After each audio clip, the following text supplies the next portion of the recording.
hello guys आपण कौन गोल गोल रोटी बन पारे जानी आप कर तो मुझे केवे करे भाई मो सासू बेली देती मुझे फुलाऊँ देखु से बेली देती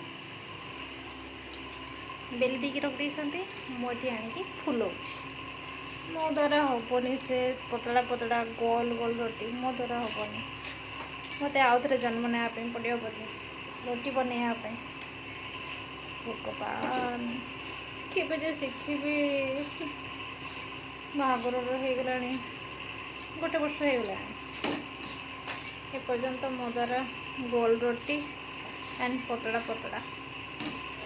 हो पारुनी केबे जे हम देखो तो केते पड़िया फुलुची देखिले बहुत गरम अच्छे बोली मुझे गोटे धरबी